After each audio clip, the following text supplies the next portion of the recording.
रहता था। उस परिवार में दो भाई विक्रम और विजय भी रहते थे।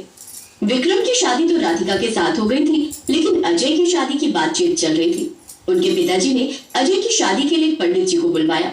पंडित जी, जिस तरह आपने विक्रम के लिए राधिका बिटिया को ढूंढा था, वैसे ही सुंदर, सुशील और संस्कारी लड़की हमारे छोटे बेटे अजय के लिए भी ढूंढिए। अरे भाई साहब, ये भी कोई कहने की बात है। तभी वहाँ पर राधिका की सास छोटी सी स्कर्ट और छोटा टॉप पहनकर आ गई। उसके बाल खुले हुए और चेहरे पर कम से कम 20 किलो मेकअप लगा था। तुम्हारे अंदर शर्म नाम की चीज तो रह नहीं गई है। पंडित जी आए हुए हैं, उनके सामने भी तुम इस तरह की बेशर्मी कर रही हो। तभी राधिका की सास उछलकर पंडित जी के बिल्कुल पास में बैठ गई। पंडित जी के चेहरे से तो इस ठंड में भी पसीना छूट गया। क्या हुआ पंडित, मेरे 100 साल पुराने पति क्या पट्टी पढ़ा रहे थे तुमको?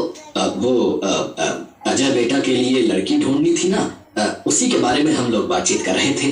डार्लिंग, मुझे पता है तुम अजय के लिए अच्छी लड़की ढूंढ लोगे। मैं जरा अपनी फ्रेंड्स के साथ पार्टी करने जा रही हूँ। जब लड़की देखने चलना हो तो मुझे बता दीजिएगा।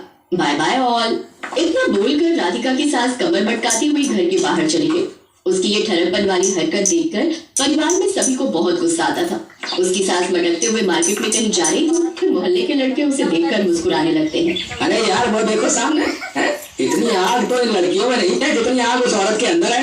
अरे हाँ, छोटे छोटे कपड़े पहन के, इसके अंदर तो सच में बहुत आग होगी। मैं तो इसे अक्सर देखता रहता हूँ। खैर, ऐसे दिन बीतते गए और कुछ ही दिनों बाद अजय का परिवार लड़की देखने पहुंच गया। वहाँ पर अजय का बड़ा भाई विक्रम, विक्रम की पत्नी राधिका, अजय के पिताजी और उसकी माँ भी मौजूद थे। लड़की के माँ बाप भी बैठे हुए थे। भाई बिटिया तो बहुत संस्कारी है, हमें तो बहुत पसंद है। आप लोग मेरी होने वाली सासू माँ को लेकर नहीं आए? अरे ये क्या बोल रही है तू बेटा, मैं हूँ तेरी सास। वैसे देखने में मैं तेरी छोटी बहन लगती हूँ, पर असल में मैं तेरी सास हूँ। माशाल्लाह, आप तो इस उम्र में भी कहर ढा रही हैं। किसी की भी समधन इतनी जवान नहीं होगी।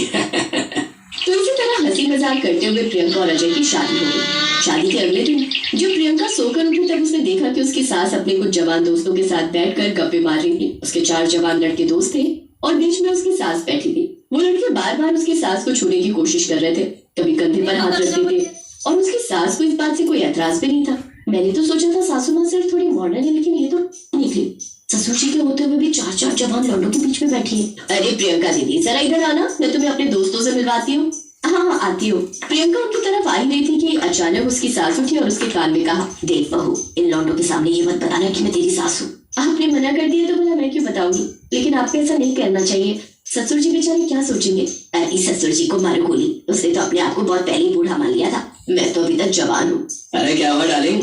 तुम लोग अपनी हद में रहो, मैं सिर्फ तुम लोग की दोस्त हूँ। ये डार्लिंग क्या होता है? अरे नाराज क्यों होती हो?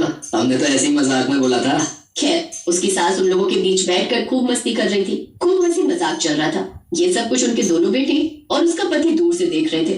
राधिका और प्रियंका भी वहीं पर खड़ी थी। इस औरत की उम्र जितनी बढ़ती जा रही है, उतनी ही और ज्यादा ये होती जा रही है। इसको कितनी बार समझा चुका हूँ, पर मेरी एक बात समझ में नहीं आती। पिताजी, हम दोनों भाई तो बस इसलिए शांत रहते हैं ताकि इस घर में शांति बनी रहे। हमारी बीवियां संस्कारी हैं, और मेरी माँ को देख लो, ऐसा लगता है पूरी दुनिया में इनसे ज्यादा कोई है ही नहीं। देखा लौंडों के साथ कैसी मस्ती कर रही है। उन लड़कों के साथ मस्ती करते करते कई घंटे बीत गए। जब रात हुई तब वो लोग वहाँ से चले गए। देखो, अब तुम्हारी 2 बहुएं हो गई हैं। दोनों बहुएं कितनी संस्कारी हैं। पूरा गांव इनका सम्मान करता है, पूरा गांव तुम्हारी बुराई करता है। ये छोटे छोटे कपड़े पहनकर तुम्हें ठंड नहीं लगती? इस उम्र में ये सब करते हुए शर्म नहीं आती तुम्हें? माँ, इससे पहले कि आप कुछ बोले, मैं भी कुछ बोलना चाहता हूँ। गाँव के सभी लोग आपको बूढ़ी घोड़ी लाल लगाम कहते हैं। जब देखो तब आप जवान लौंडों के साथ ही हंसी मजाक किया करती हो, उनके साथ मस्ती करती रहती हो। ये सब क्यों करती हो? क्या पिताजी में कोई कमी है? देखो, मैं कुछ भी गलत काम नहीं करती, समझ में आया? ये मेरी जिंदगी है, मेरा जो मन करेगा वो मैं पहनूंगी। इतना कहकर वो गुस्से में खाना छोड़कर अपने कमरे में चली गई। पिताजी, आपको खाना खाते वक्त सासू माँ को ये सब नहीं कहना चाहिए था। वो सब आपस में बात कर ही रहे थे कि तभी उसकी सास कपड़े बदल कर घर के बाहर निकल गई। ये लो, इस बार तो इसने और भी छोटे कपड़े पहन लिए। गई होगी कहीं अपनी पन दूर करने। तुम लोग चुपचाप खाना खाओ, उसे जो करना है करने दो। आज के बाद मैं कुछ बोलूंगा ही नहीं। ये तो अच्छा हुआ कि हमें संस्कारी बहू मिल गई, तो इस घर की इज्जत बची हुई है। प्रियंका, जब से हमारी शादी हुई है तब से हम कहीं घूमने नहीं गए। भैया, भाभी को लेकर चलो, पास में एक नया रिजॉर्ट खुला है, वहीं चलते हैं, खूब एंजॉय करेंगे। पिताजी, आप भी रेडी हो जाइए। आप अकेले घर में क्या करेंगे? अरे नहीं नहीं बेटा, मेरा तो इस बाहर कहीं जाने का मन नहीं है। तुम दोनों बहुओं को लेकर घुमाओ, बेचारी दिन भर घर के काम में ही रहती हैं। वहीं दूसरी तरफ हम देखते हैं कि राधिका और प्रियंका की सास किसी बहुत बड़े रिसोर्ट में चली गई। वहाँ पर एक बहुत बड़ा स्विमिंग पूल बना हुआ था। जैसे उसने स्विमिंग पूल देखा, उसे स्विमिंग करने का मन हुआ, पर पहले स्विमिंग पूल में छलांग लगा दी। तो यहाँ मौजूद सारे लौंडों के अंदर गर्मी आ जाएगी। इतना बोलकर उसने स्विमिंग पूल में छलांग लगा दी, लेकिन वहाँ पर वही दो लौंडे मौजूद थे। अरे वो देख, ये तो वही औरत है ना जिसे हम अक्सर देखा करते हैं। ओए और ये तो वही है, इसे स्विमिंग पूल के अंदर तैरता देख। मेरे अंदर तो गर्मी आ गई है, चलो आज फायदा उठा ही लेते हैं। यार उसने की मल्लिका, सुना है तुम्हारे अंदर बहुत गर्मी है, इतने छोटे छोटे कपड़े पहनकर घूमती हो। हम तुम्हें रोज देखते रहते थे, पर मौका आज हाथ लगा है। आज तो हम तुम्हें नहीं छोड़ेंगे, इसे अपने कमरे में लेकर चलते हैं। ये क्या बोल रहे हो तुम दोनों?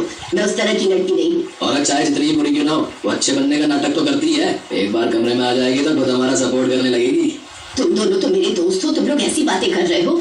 अरे तो जिस काम के लिए दोस्ती की थी वो फायदा तो कभी मिला ही नहीं, आज मौका मिला है, दोस्ती का फर्ज निभाना ही पड़ेगा। तुम भी हम सब भी, खूब जमेगा रंग जब मिल बैठेंगे साथ। वो सभी लड़के जबरदस्ती प्रियंका की सास को स्विमिंग पूल से उठाकर कमरे की तरफ ले जाने लगे। तभी वहाँ पर विक्रम और अजय अपनी अपनी बीवियों के साथ पहुँच गए। प्रियंका की नजर अपनी सास पर गई। विक्रम भैया, अजय, वो देखो सासू माँ कुछ लड़कियों को जबरदस्ती कहीं ले जा रहे हैं। सासू माँ चिल्ला रही है। अरे हाँ, ये लोग मेरी माँ को लेकर कहाँ जा रहे हैं? अबे रुक जा। लेकिन इतने में वो लड़के विक्रम की माँ को लेकर कमरे के अंदर चले गए और दरवाजा अंदर से बंद कर लिया। दरवाजा खोल दरवाजा। बेटा बचाओ बचाओ बेटा। विक्रम और अजय ने मिलकर दरवाजा तोड़ दिया। इसके बाद दोनों भाइयों ने मिलकर उन 7 लौंडों को खूब मारा और अपनी माँ को बिना कुछ कहे घर ले आए। प्रियंका ने सारी बात अपने ससुर जी को बता दी। अब आंखें खोली या नहीं? मैं आप सबसे माफी मांगना चाहती हूँ, मुझे माफ कर दीजिए। आज के बाद मैं भी अपनी बहू की तरह संस्कारी बनकर रहूंगी। ये दुनिया बहुत खराब है। खैर, सभी लोगों ने माफ कर दिया। अब दोनों बहुएं और उनकी सास संस्कारी बनकर खुशी खुशी रहने लगी।